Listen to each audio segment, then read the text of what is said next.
seeking to pull them out for the Pope to bless them. He presented instead a boiled sweet in its package, which Pope Benedict graciously and innocently blessed and moved on. A fourth member of the so-called Stockwell Six has had his conviction quashed by the Court of Appeal. It comes after 3 others were cleared in July. Texo Johnson was one of 6 young black men who were arrested in 1972 and accused of trying to rob the corrupt British Transport Police officer, Derek Ridgewell.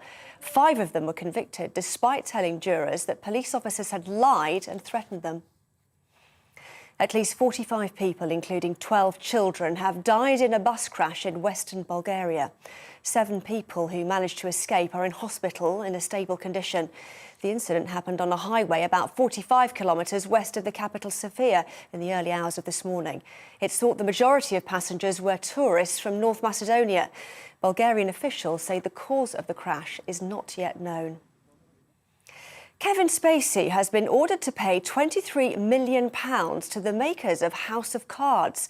The actor was fired from the Netflix show in 2017 after being accused by several young actors of sexual assault. The production company, MRC, claimed it lost money after it was forced to scrap 2 episodes, which had already been filmed with Spacey, and rewrite the rest of the final series. Mr. Spacey has denied the allegations of sexual assault. A statue of US President Thomas Jefferson has been removed from the New York City Council chamber over his links to slavery. It follows a public commission inquiry into Jefferson's legacy as a founding father, but also as a slaveholder. Last month, the New York City Public Design Commission voted unanimously to dismantle the 7-foot statue, which has watched over proceedings in the council since 1915. And Black Friday may not be the best time of year to land a good deal. Consumer group Which investigated 6 major retailers and found around 92% of products, including washing machines, soundbars and TVs, were the same price or cheaper in the 6 months before Black Friday. And in the 6 months after, almost all, that's 98% of items, were cheaper or the same price. Well, you're right up to date. I'll bring you the latest headlines in half an hour. Back now to Gloria.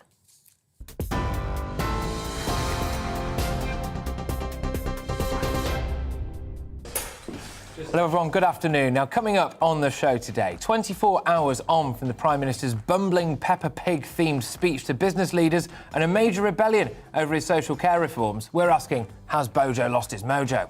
And it's not just our guest we want to hear from. As ever, we want you to join the debate with your view. Email gbviews@gbnews.uk or tweet us @gbnews.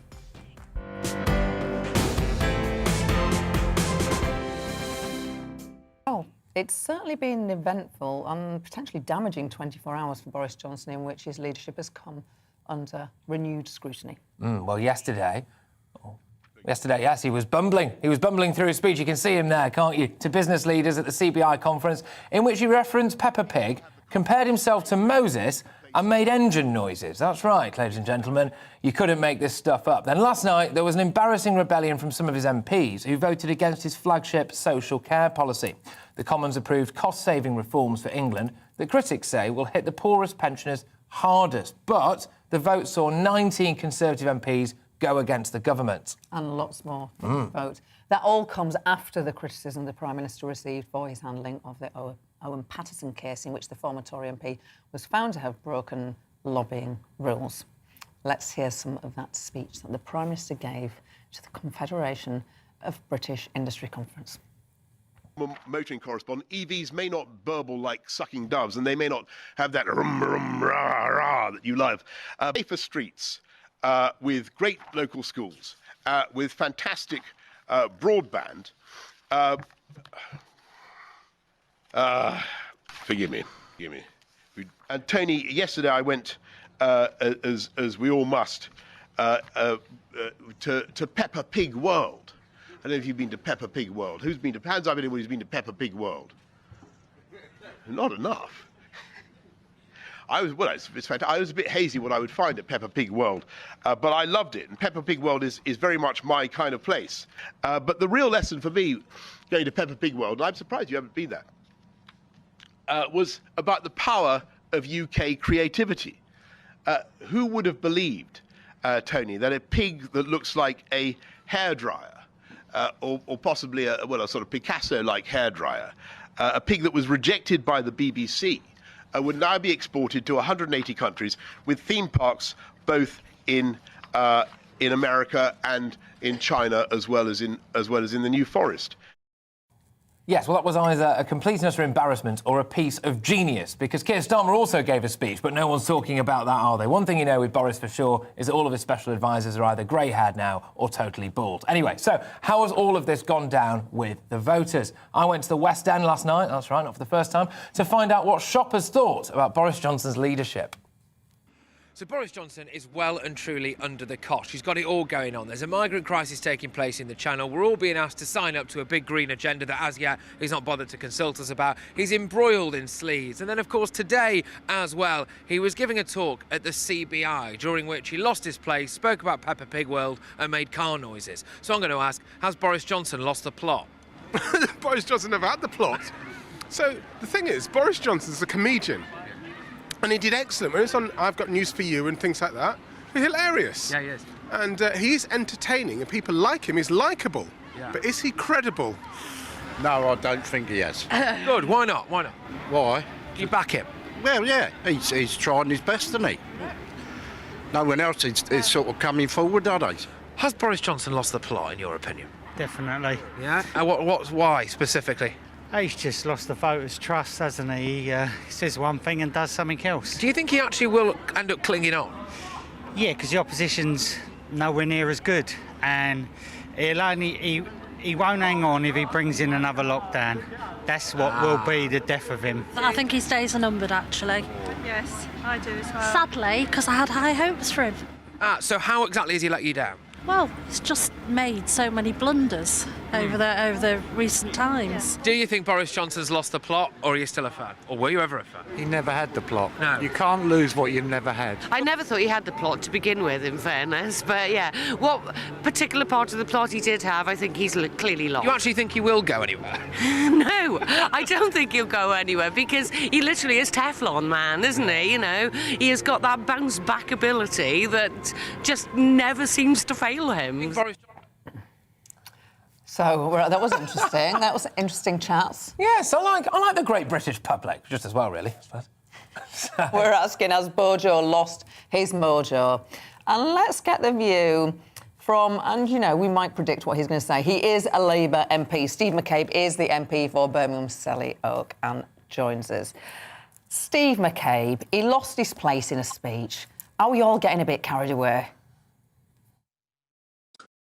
Well, I suppose you could say we are, if it was a one-off episode, but it seems to be part of a catalogue of events where it looks as if someone who's spent his life winging it is finding it a bit hard to do that at number 10. I mean, I think that's probably a fair assumption, but what I would say is that, you know, surely if there was a better opposition, then he'd be banging trouble at the moment. He can stay as long as he wants, can't he? I think at this stage the issue for him is the opposition that's building up inside his own party. I mean, no one in the Labour Party really disputes that we've got our own job to do to restore our fortunes and to improve our appeal to the wider public. But the question for him is, this is a man who only 2 years ago got an 80-seat majority, and now he's lucky to scrape through with, what was it, 20, 25, 26 votes last night. There is an argument that people actually like his lack of polish, the slight chaos and sort of bumbling nature of Boris Johnson, that the country fell in love with it. Yeah, I think the carefully sort of acquired, sort of likeable buffoon act has been very effective for him for quite a long time. But I wonder, as I say, whether that really works when you're the Prime Minister. I think it is absolutely true. He's really cultivated that performance and it stood him in good stead. But I think people are beginning to question it now. And I think maybe they're expecting a bit better from the Prime Minister. But potentially, yes. I mean, Boris Johnson, as we all know, loves a big infrastructure project, doesn't he? Whether it's the bridge to Northern Ireland that definitely won't happen, Boris Island or some new airport that he wants to build somewhere. But actually, when he looks at what he's done now, he did get Brexit done, whatever people make of that. He did technically get Brexit done. And if we're on continental Europe at the moment, there's every chance we'd be in the middle of another lockdown, potentially even mandatory vaccinations. And so potentially they're two big things he can hang his hat on now. Well, of course, I mean, he signed the withdrawal agreement, and I think an awful lot of people were genuinely glad that he did that. But, I mean, he now seems determined to try and dismantle and disown his own agreement for getting Brexit done. So I don't know where that's going to take us. I'm not so sure about the second thing. The early stage of the vaccine programme in this country was extremely impressive, and I think most people would agree with that. I think the government has slipped up on the booster programme, and frankly, you know, I think, well, we've just been listening to what's happening in Northern Ireland. I think people are a bit worried. Steve, one thing I miss about being an MP is, and I didn't think I'd say this, but it's the Really?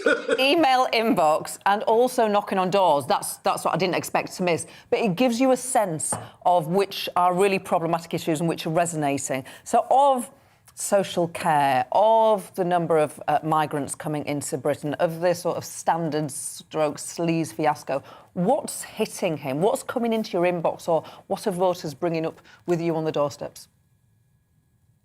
Well, funnily enough, I think the issue that's coming up in the doorstep at the moment is actually crime. I think people are really worried about the lack of police and the poor performance in terms of getting people processed through the courts. I would say, you know, the sleaze thing, it irritates people, it's problematic. I suspect that the social care thing has a much longer reach because, of course, that will be elderly people who will be concerned. It will be their sons and daughters. It feels, even more than any of the rail stuff we saw, it feels like a real broken promise. He did say he was going to fix it. I think most people thought that meant he was going to reform it, it was going to get better, it was going to work more efficiently, and that they wouldn't lose their homes. Now they discover there's no reform, it's not going to work very well, it's going to cost them more, and they are going to lose their homes. So I think long-term wise, that could be the most damaging for them. Yeah. Do you think he really wants to be Prime Minister? Yeah, I think he does. But, I mean, I think the problem is he loves Boris. The question is whether or not everybody else is going to continue to love him. As I say, I think it's been a brilliantly cultivated act, that lovable buffoon. But, I mean, I think he's beginning to look like Morecambe without Wise, or maybe even the other way around. And when you're in the tea rooms, and I should tell viewers that the tea rooms in Westminster, like Labour sit here, Tories sit there, SNP sit there, so there's not, you don't really like Mean Girls. you don't sit together like Mean Girls. Very good. But you can get a sense of how the opposite party is feeling. You can sense their mood from their expressions on their faces. Are they still pretty chipper, those Tory MPs in the tea room? No, I think there's two different things we're witnessing at the moment. I think older and more experienced hands are actually beginning to show a little bit of despair, disquiet at some of the things that are going on. I mean, people who've had experience of government themselves, people who've been around a bit. I think the newer intake are beginning to show the classic signs of anxiety. These are people, some of whom didn't expect to win, some of whom are on relatively small majorities. I mean, it can't be an accident that about a dozen of them went missing last night. I think they are showing the classic signs of strain and anxiety. I think there's just a slight mood of disbelief on the part of some of the older hands. Always good to talk to you, Steve McCabe, Labour MP for Birmingham Selly-Oak. Thank you. Yes, well, joining us on the show now is Conservative councillor for Leiden, Eldene and Park South Ward in Swindon. It's Basil Solomon. Basil, thank you very much. I wonder whether or not we're going to get a slightly different tune out of you, really. Do you think Bojo has lost his mojo? I think it's just his mojo, the way he was speaking, and also, hi to Gloria and Patrick. I think I looked at he sounded a bit ill as well. And, you know, I'm going through the same thing. I should be teaching, but I'm working from home. I had to go to the doctors this morning. There's a lot of stuff going around, you know. Did you feel embarrassed yesterday when you were watching the speech? The Pig one was a bit curious, but other than that, there's serious politics behind the speech. And the thing is about a huge issue of our time with health and care, you know? OK, yeah, I mean, obviously it wasn't just the only calamity that you had last night. There were absences, notable dissenters in the House of Commons. And some people are saying that Boris Johnson has betrayed voters in that respect with the social care issue. Where do you stand on that? Because one of the main cruxes wasn't it, you know, that you shouldn't have to sell your house to pay for social care in your dotage at the time when you need to be looked after most. And actually, you'll still have to sell your house, won't you? Yeah, you know, currently the threshold charity is, I'm doing this thing, it's homelessness and sleeping out for a night and raising charity and helping people who are homeless. And it is a fear amongst our elderly, because I think if you focus on what's necessary, it's for the elderly and vulnerable. And in that time of life, they do not want to end up homeless. And at the same time, they want the best care possible. So these are the issues of our time, how to get good social care going and good health care. And I think they've come up with something, but I think it will go to the House of Lords and under better scrutiny. I think Boris has got a huge team behind him, and it'll be good to see that team working together. And one of the good things is there's scrutiny. You know, there's really scrutiny. So, and also scrutiny from the British public, because after all, it's us serving them. Exactly. And Patrick mentioned that manifesto commitment about nobody having to sell their own home. There's another manifesto commitment, and that was not to raise taxes. You've done that too. Now, what's the scrutiny going to be like on the doorsteps when you meet voters about those manifesto promises broken? You know what? When I was listening to Steve McCabe and from Birmingham and speaking about on the doorstep, and some of the issues that are really coming up is about crime, and he's right about that. And so we're working with the PCC, Phil Wilkinson, about crime and especially antisocial behaviour and crime amongst the youth. And so we're working towards youth justice. So there's a lot of issues on the doorstep.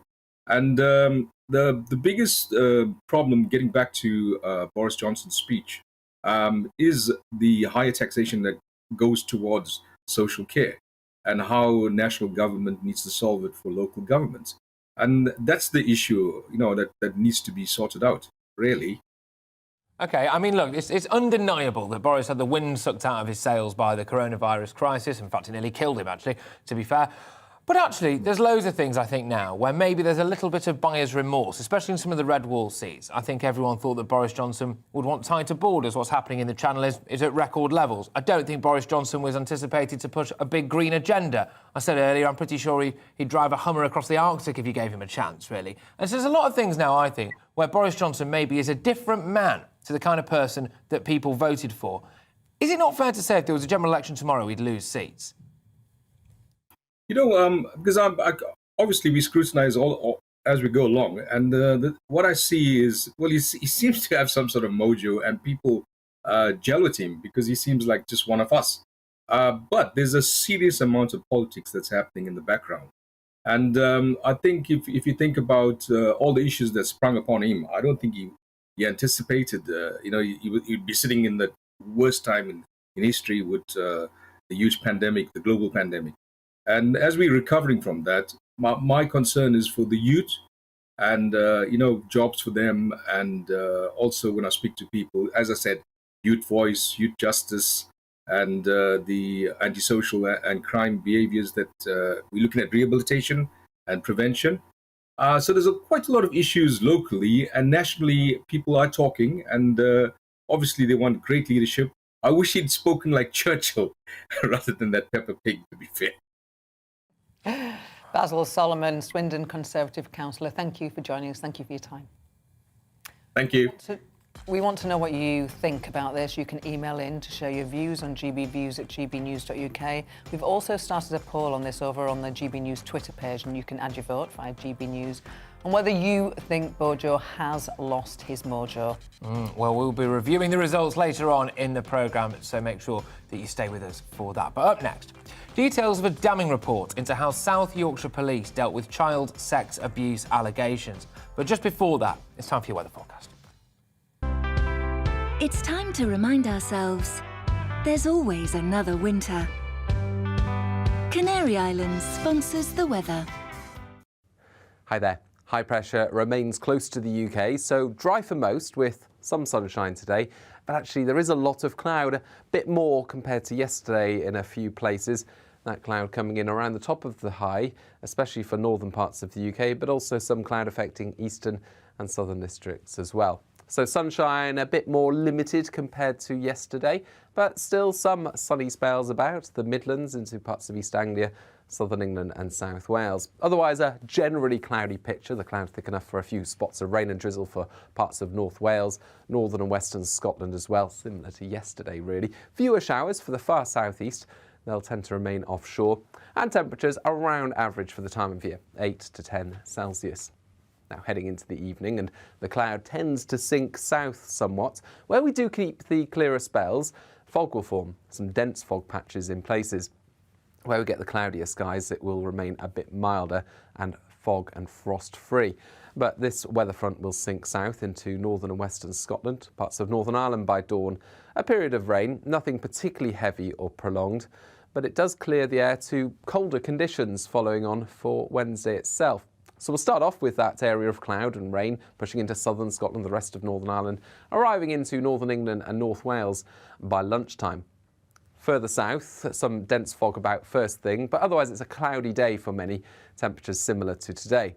But for Scotland and Northern Ireland, brighter, but also more showery weather and a blustery cold breeze comes along. So it's going to turn a bit more wintry, I think, over the tops of the mountains, and actually snow level coming down to about 300 metres for northern Scotland by Wednesday evening.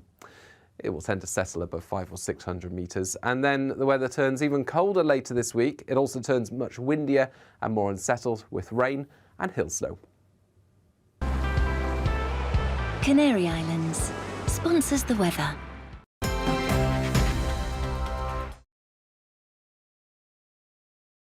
You're watching GB News live across the UK and the world on our digital stream. GB News is Britain's news channel. We are the UK's home of discussion and debate from all perspectives. We are here for you. Don't forget to join our YouTube community by clicking on that subscribe button. And if you want the GB News app, you can click and catch up on programmes anytime. We love to hear from you, so email us. gbviews@gbnews.uk. Thanks for being part of the GB News family. My name is Andrew Doyle. Join me every Sunday evening at 7 p.m. for Free Speech Nation. This is a show where we address current affairs and news stories of the week with the help of two wonderful comedian panellists. I brought in comics because I want to give it a lighter edge, and also they work for less. See you there.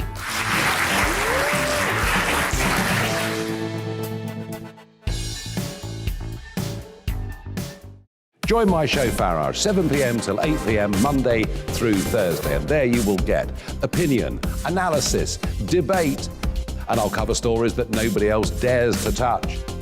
And then for the last 15 minutes, talking pints. We're over a drink. We have a civilised conversation with someone. We very often disagree, but we do it in a grown-up way. Come and join me on Farage.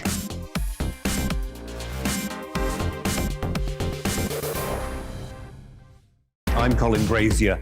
I've reported from more than 70 countries around the world, covered wars from Afghanistan to Iraq, from Lebanon to the Balkans. I'm trying to bring that experience, that feel for events, to the studio. And something else. I'm ready to give an opinion. Today's stories with a spark. Brazier from 8 p.m. weekdays on GB News.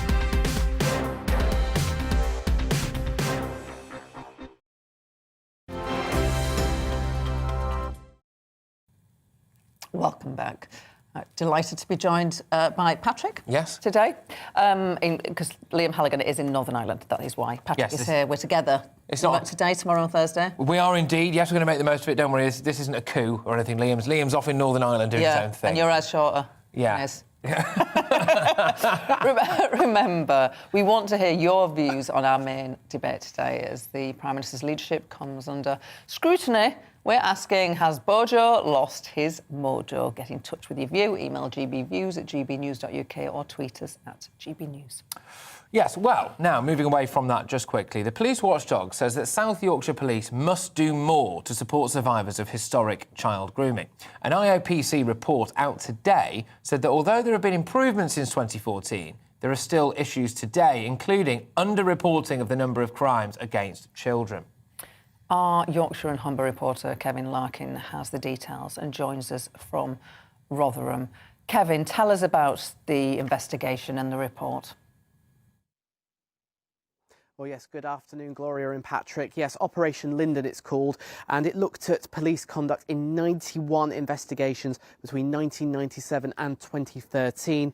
It looked at 265 allegations, including 44 complaints from survivors, and it has concluded that there is still work to do and has made 12 recommendations to South Yorkshire Police. Now, the IOPC Director of Major Investigations, Steve Noonan, said some of the problems still exist today. And Rotherham child sexual exploitation survivor Elizabeth told me her reaction to that. Really deeply concerned. Children are meant to be our future in this town, and what we're going to see is generation after generation of people being affected by CSE. We've got to stamp out and stand up to these perpetrators and say no more. Am I 100% convinced that the police are up to it? No, I'm not, but it's time that they need to start proving it.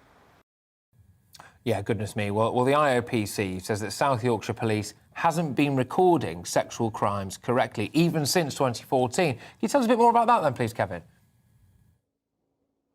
Yes, quite a shocking fact there, Patrick, isn't it? The IOPC said there were many instances, in their words, where crimes were not recorded, including reports of sexual assault and sexual activity with a child.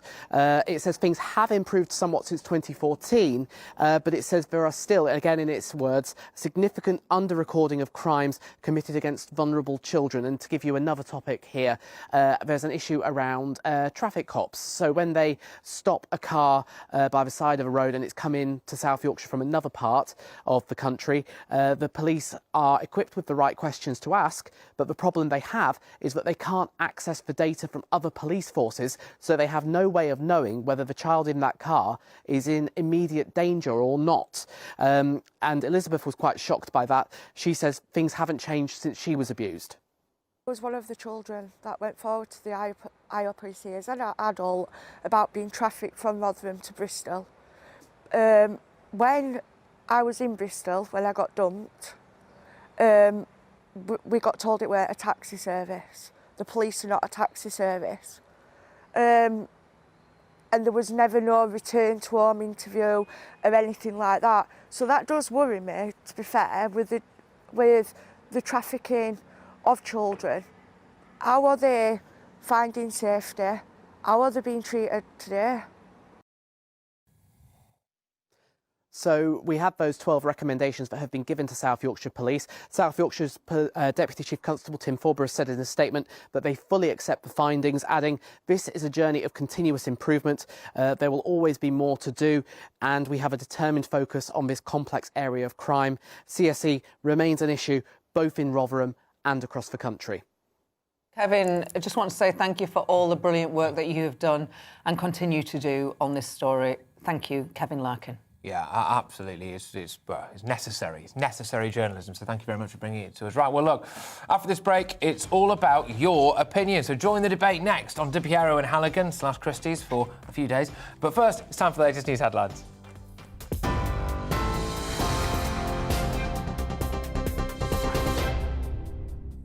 Hello, I'm Tamsin Roberts. Here are the latest headlines. Ministers in Northern Ireland have announced a series of new restrictions to try and curb the spread of COVID-19. People will be asked to work from home, limit their social contacts and meet outdoors where possible. The executive says intervention is now required as admissions are rising and are expected to increase further in the coming weeks. A requiem mass of Sir David Amess, the Conservative MP who was killed during a constituency meeting last month, has taken place at Westminster Cathedral.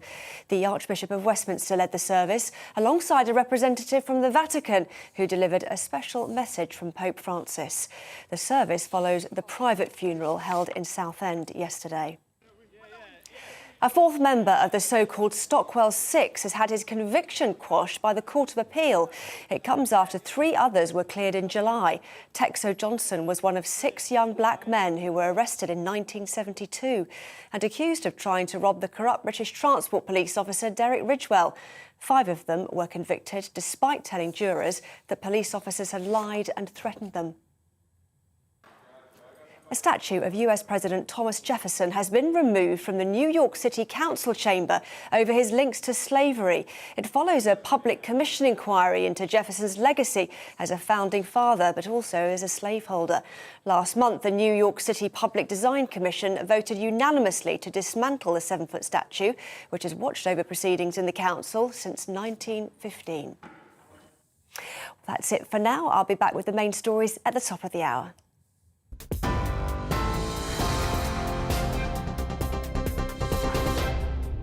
You're watching GB News live across the UK and the world on our digital stream. GB News is Britain's news channel. We are the UK's home of discussion and debate from all perspectives. We are here for you. Don't forget to join our YouTube community by clicking on that subscribe button. And if you want the GB News app, you can click and catch up on programmes anytime. We love to hear from you, so email us. gbviews@gbnews.uk. Thanks for being part of the GB News family.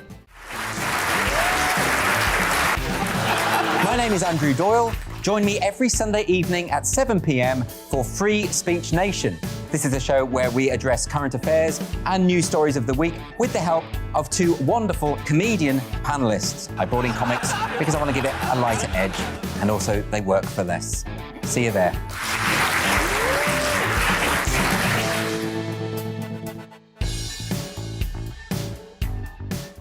Join my show Farage, 7 p.m. till 8 p.m. Monday through Thursday, and there you will get opinion, analysis, debate, and I'll cover stories that nobody else dares to touch. And then for the last 15 minutes, talking pints. We're over a drink. We have a civilised conversation with someone. We very often disagree, but we do it in a grown-up way. Come and join me on Farage.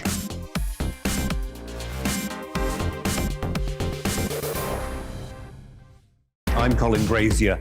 I've reported from more than 70 countries around the world, covered wars from Afghanistan to Iraq, from Lebanon to the Balkans. I'm trying to bring that experience, that feel for events, to the studio.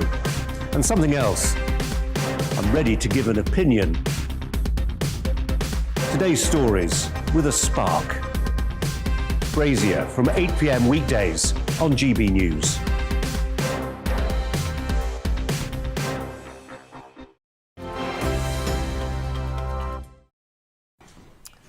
Welcome back, everyone. Now, we're talking about Boris Johnson's leadership, which has come under growing scrutiny, mainly because of the rather bumbling speech that he gave yesterday to business leaders attending the CBI conference. I'm sure you've all had a chance to take a glimpse of it by now, but he lost his way a little bit, didn't he? He talked about Peppa Pig, naturally, and made engine noises, which I think is, well, it was definitely something, wasn't it, Gloria? We're delighted now to be joined by former Lib Dem Transport Minister Norman Baker. Norman, it's good to see you. You are obviously a political opponent of Boris Johnson's, so it would be no surprise if you had a go at him. Are you gonna shock me? Well, I'm going to hopefully be objective about the matter. I mean, look, he's done a huge amount of damage to himself and to his own party. I mean, by his actions, it's astonishing to watch. I mean, he reattached to label sleaze to his party overnight with the Owen Paterson affair, and his party management's gone down the pan. He announced actually quite a good package of £96 billion of rail investment, the biggest rail investment programme ever, and managed to get a slew of bad headlines out of it, which takes some doing. And in the speech yesterday was just incredible. I mean, it's jaw-dropping. I mean, as a foreign minister, what happens is typically you'll say to your civil servants, I want to talk about these 3 things to business. For example, Brexit, business rates, electric vehicles, whatever happens to be. Go away and fashion a speech. They come back with a speech. You then amend it, put in a couple of lines yourself. You make sure the pages are numbered, by the way, and then you read the thing out. It's not difficult. So that was excruciating yesterday to watch that. I get the impression he's making it up as he goes along, which you cannot do in that situation. I suppose the flip side of it is maybe he decided he wanted to write his own speech, or at least a bit of it, anyway, from what we saw. But look, hey, you know, Boris Johnson, I've got to be honest with you, I've got my inbox in front of me here, GB Views at gbnews.uk, and a lot of people are saying, look, back off. The guy's had a lot on, he's knackered, he's shattered, he sounded a bit unwell. Have you got no sympathy for him? Well, on a personal level, I've got sympathy for him, but I mean, the fact of the matter is he's the Prime Minister, he's leading the country, and he's not leading it very well at the moment, and that's not a party point, it's an objective point. And I think his own party is now concerned about where he's going. There are even people in Downing Street making comments about how worried they are. And the Cabinet really needs to get a grip on this. You know, this kind of after-dinner speech bumbling arrangement that he's perfected over many years is okay, you know, in an evening setting when he's at an after-dinner gig. But he's not. He's leading the country. And to talk to the CBI, the premier business organisation, in that way, when he's already upset business in recent times anyway, was frankly astonishing. And I think, you know, I'm also not a Labour person, but I happen to notice that Keir Starmer made what you might call a prime ministerial speech to the CBI, and I know who they would have thought was doing the better speech yesterday. A couple of by-elections coming up in the next few weeks. Now, they are in Tory-safe seats, but your party pulled off a stunning win in Chesham and Amersham. Yes. Would you like to make any claims about pulling it off again in either of the forthcoming by-elections? Well, I mean, yeah, the Lib Dems are quite good at by-election surprises, and I keep forgetting to put a bet on. I should have put a bet on Chesham and Amersham because I saw that one coming, actually, and I didn't. But, I mean, look, I mean, the population at large, electorate, is very febrile at the moment. The old certainties where people used to always vote down the ticket for the same party for generations because their fathers and mothers did, those days have gone, and people now chop and change much more, which is why you're getting these wild swings in by-elections. They're coming at a bad time for the Conservatives at the moment, given what's happening nationally and everything else. I wouldn't be entirely surprised if the Lib Dem took quite well in North Shropshire.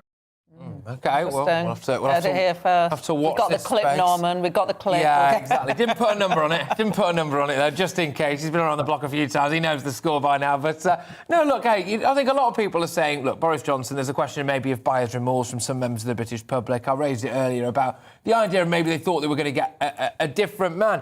But, I mean, look, the Lib Dems can't take the high ground. You guys know a thing or two about betrayal, don't you? Just ask the students.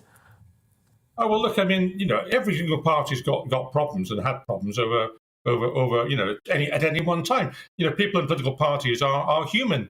They make mistakes. They're flawed like anybody else. So, of course, every party's got its own crosses to bear. But this isn't a matter about policy, which is different. This is a matter about competence. And I think it's the first time I've raised the issue about competence with the Prime Minister. Whether I've agreed with Margaret Thatcher or Tony Blair or anyone else, I mean, by and large, they have been competent people. Theresa May was more competent than Boris Johnson, but, you know, Boris is not acting as a Prime Minister should, and this is the issue. It's all very well being entertaining, but that's not sufficient when you're running the country. Is there a danger we're all getting a bit carried away by a Prime Minister losing his place in a speech when actually what is more worrying is tax rises, the migrant crisis, the sleaze stories, the social care? How do they rank for you? Are those the really fundamental issues here? Well, Gloria, you're right. I mean, look, taking in isolation, losing his place in a speech is not the end of the world. I'm sure most of us have done something similar at some point in the past. But it's not just that, it's the accumulation of matters. You've listed some of the issues. You know, Brexit is not going very well. There's a dispute over Northern Ireland. Taxes have been raised to the highest level since the war by a Conservative Party. We've got unhappy people with the rollback on railways. We've got an inability to deal with migrants coming across the channel. You know, the problems are all building up. The social care issue yesterday, which upset a lot of Tory MPs.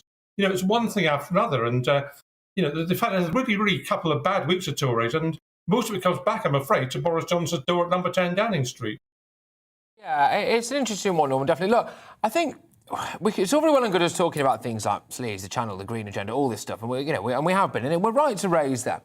But there's just something about Boris, isn't there? He clings on. Realistically, he's not going anywhere, is he? Well, he won't go anywhere until either he gets, well, let's say any leader, any Prime Minister, they won't go anywhere until either A, they get fed up themselves, or B, the party gets fed up with them. And one thing you can say about the Conservative Party is it's pretty ruthless. It supports its leaders when they're winning, but it's happy to get rid of them when they don't. And, Margaret Thatcher was there for 11 years, and many people think she was a very good Prime Minister. But as soon as she started wavering, then the knives came out and she was off. So, and Theresa May was similarly dumped. So the Tory MPs, if they think they're going to lose their seats, and the Red Wall MPs, remember, who won perhaps unexpectedly at the last election in many northern seats, are looking at their narrow majorities. And they're looking at kind of the fallout from, say, the rail programme and so on, and saying, hang on a minute, I'm not sure I'm going to hold my seat. And as soon as the MPs think they're going to lose their seats, then all bets are off in terms of who the Prime Minister is. Norman Baker, former Lib Dem Transport Minister, thank you. Nice to see you again. Didn't hold back, did he, though? You love to see it. That's what we like to see here anyway. Well, joining us now on the show is journalist Georgia Gill-Holly, who is... There she is. Hey, nice to see you. Right, so look, what's your take on this then? Obviously, we've heard Norman's Lib Dem slant on proceedings. Are you backing Boris? Do you think he's still got his mojo?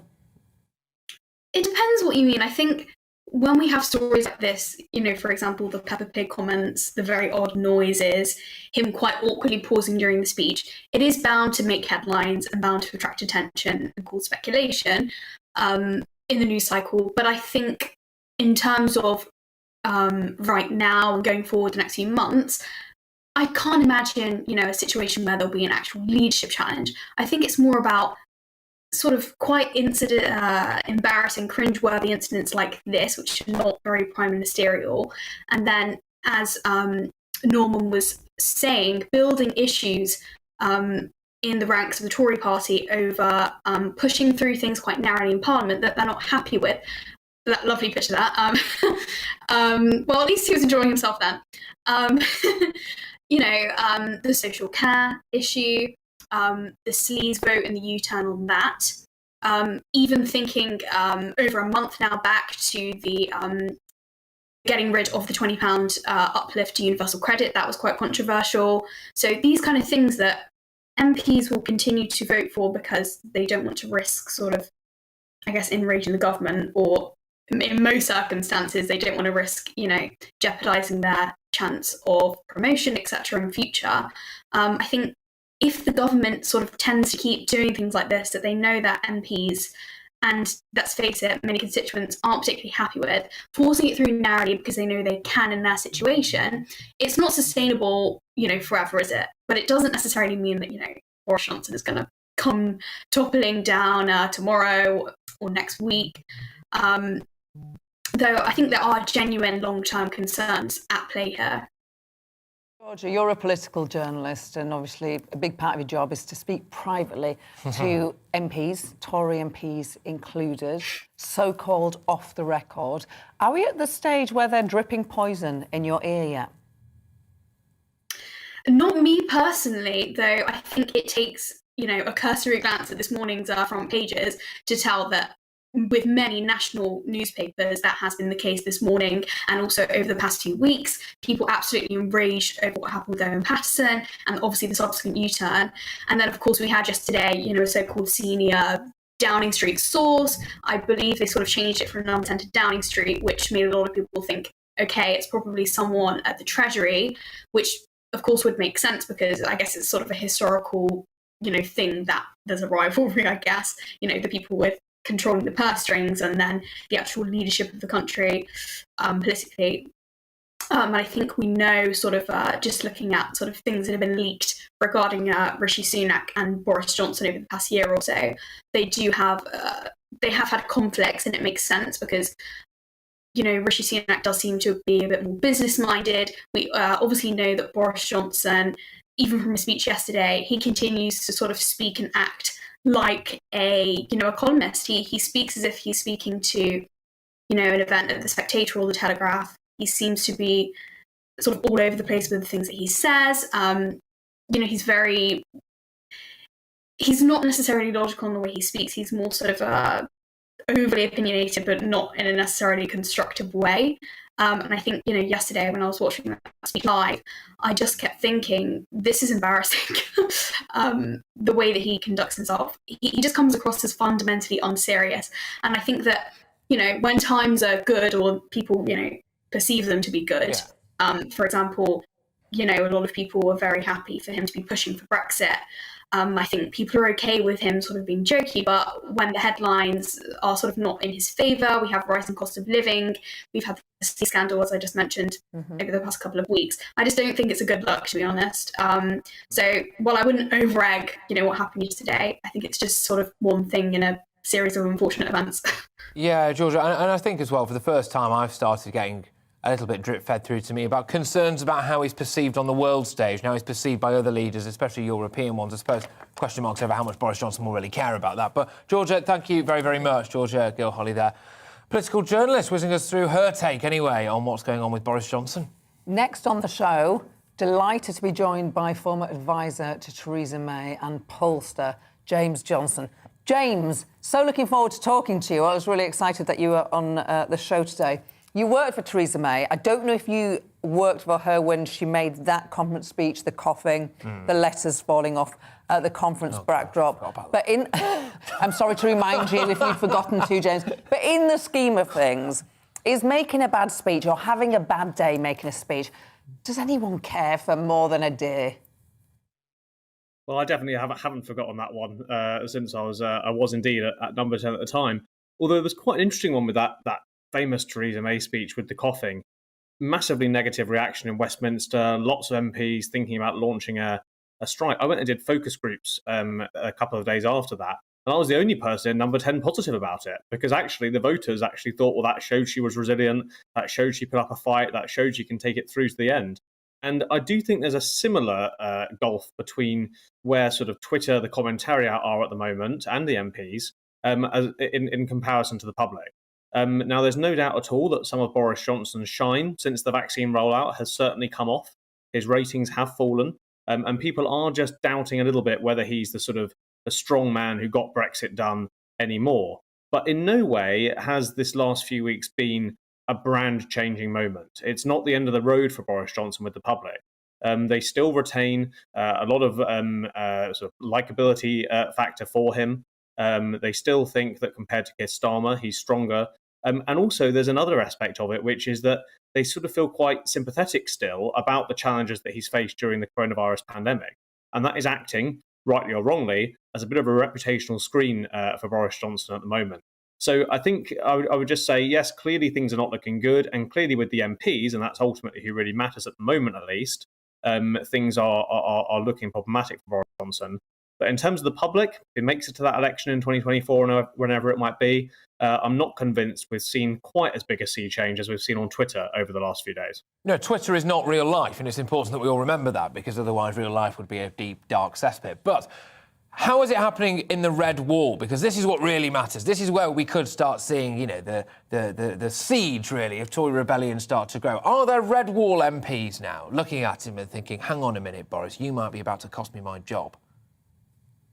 Well, I think there certainly are, and I think we've seen that even just with the rebellions and the social care vote last night. A couple of Conservative MPs in the Red Wall not only abstaining, but actually voting against that measure. Also, a lot of frustration after the train announcement and the curtailment of the sort of northeast section of HS2. If you're a Red Wall MP, you are sitting largely on small majorities, and not only are they small majorities, they're also very changeable. And that's really the key thing that has changed about the British electorate in the last 20, 30 years. People used to be very allegiant to their party. They used to be a Labour person or a Conservative person. It's now much more free-flowing. That really helped the Conservatives in 2019 because they were able to win voters over. But that logic must also apply the other way. So it's also very easy for votes to change hands. So if you're a Wall MP, you are looking at these polls and you are feeling concerned, because anything sort of below where the Conservatives were in 2019, in terms of the vote shares of the two main parties, is going to end up in a swing away from you. So I guess what I would say, though, is that these Red Wall MPs do need to remember that we are mid-term. And actually the Conservative polling position in this Parliament is much better than, for example, David Cameron had at this time in the 2010-2015 Parliament. They were frequently far behind Labour in the polls, sometimes as much as double-digit leads for the Labour Party at that time. And, of course, they came through and won a majority in 2015. So I think a lot of those MPs perhaps obviously weren't in Parliament at that time. They weren't in Parliament in previous Parliaments, in the 80s. things have been a lot worse for the Conservatives in government than they are currently. James, when you do your focus groups, what concern are they most likely to spontaneously raise? You know, is it the migrant crisis? Is it sleaze? Is it tax rises? Or something else? What is it, James? Yeah, so it varies depending on sort of where we are in the news cycle and so on. But the thing that's really been coming over in the last few weeks in my focus groups has been the cost of living. That is the number one thing that comes through. People are worried in the run up to Christmas. They know their energy bills are going up. Some people's energy bills already have gone up by quite, staggering amounts. They've heard about, perhaps having to buy electric cars. They've heard about potential tax rises, and that's adding on worry for them as well. So that's where I think things really are. The cost of living crisis is there. Migrant crisis also coming up a lot more recently as well, particularly obviously, lots of coverage, those very striking visuals of landings on the Kent coast. Sleaze, a bit less so. People are aware of it, they've heard of it, but it's not something that is really sort of either defining just the Conservatives themselves. They tend to think of it as being something that all MPs are responsible for, and nor is it really front of mind. It's not really affecting their day-to-day lives. So I think that cost of living one is really going to be one to watch. Really interesting. Always fascinating to have you on and get your insights, James. Really grateful. James Johnson speaking to us there, former advisor to Theresa May and now pollster. Yes, indeed. Fascinating stuff, that great insight. Well, you've been emailing us about Boris Johnson's leadership, and there's loads of you getting in touch. Gloria, do you want to take it away first? John says, I can't see anything wrong with the PM's speech. His enthusiasm is exactly what this country needs. Yes, Brian's been on as well. He says, yes, he's made mistakes, but overall the man's dealt with more hurdles in a very short time than any Prime Minister since Churchill. Overall, I think he's doing OK. Michelle says, I don't think Boris ever had a good leadership. There you go. Keith has been in touch. Good old Keith. Yeah, Boris has definitely lost his mojo. I feel really strongly that he should resign, and the sooner the better. I'm not sure what's going to happen anytime soon, Keith. Leslie, I don't think Boris was ever any good. He started failing on his pledges as soon as he got into number 10. Right, now, time for the all-important poll result, ladies and gentlemen. You've been voting in our Twitter poll throughout the show. Now, 74% of you said yes, Boris has lost his mojo, while 26% said no. Thank you for watching. He's back in the morning, I'm back at midday. We're back together tomorrow at 2. See you then. It's time to remind ourselves there's always another winter. Canary Islands sponsors the weather. Hi there. High pressure remains close to the UK, so dry for most with some sunshine today. But actually there is a lot of cloud, a bit more compared to yesterday in a few places. That cloud coming in around the top of the high, especially for northern parts of the UK, but also some cloud affecting eastern and southern districts as well. So sunshine a bit more limited compared to yesterday, but still some sunny spells about the Midlands into parts of East Anglia, southern England and South Wales. Otherwise a generally cloudy picture, the cloud thick enough for a few spots of rain and drizzle for parts of North Wales, northern and western Scotland as well, similar to yesterday really. Fewer showers for the far southeast, they'll tend to remain offshore, and temperatures around average for the time of year, 8 to 10 Celsius. Now heading into the evening, and the cloud tends to sink south somewhat. Where we do keep the clearer spells, fog will form, some dense fog patches in places. Where we get the cloudier skies, it will remain a bit milder and fog and frost free. But this weather front will sink south into northern and western Scotland, parts of Northern Ireland by dawn. A period of rain, nothing particularly heavy or prolonged, but it does clear the air to colder conditions following on for Wednesday itself. So we'll start off with that area of cloud and rain pushing into southern Scotland, the rest of Northern Ireland, arriving into northern England and North Wales by lunchtime. Further south, some dense fog about first thing, but otherwise it's a cloudy day for many, temperatures similar to today. But for Scotland and Northern Ireland, brighter, but also more showery weather and a blustery, cold breeze comes along. So it's going to turn a bit more wintry, I think, over the tops of the mountains, and actually snow level coming down to about 300 metres for northern Scotland by Wednesday evening. It will tend to settle above 500 or 600 metres, and then the weather turns even colder later this week. It also turns much windier and more unsettled with rain and hill snow. Canary Islands sponsors the weather.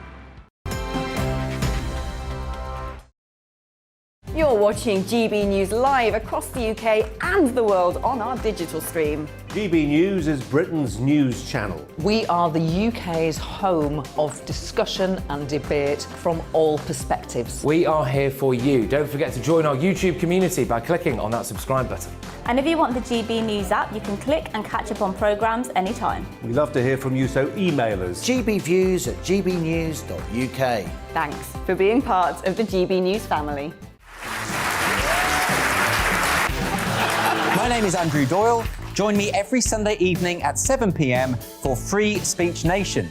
This is a show where we address current affairs and news stories of the week with the help of two wonderful comedian panellists. I brought in comics because I want to give it a lighter edge, and also they work for less. See you there.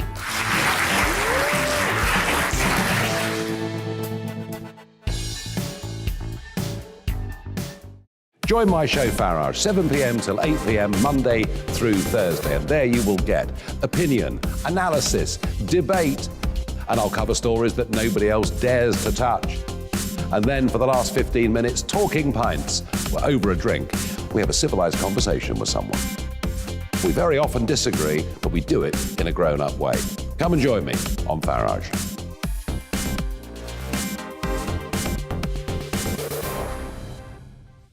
I'm Colin Brazier. I've reported from more than 70 countries around the world, covered wars from Afghanistan to Iraq, from Lebanon to the Balkans. I'm trying to bring that experience, that feel for events, to the studio. And something else, I'm ready to give an opinion. Today's stories with a spark. Brazier from 8 p.m. weekdays on GB News.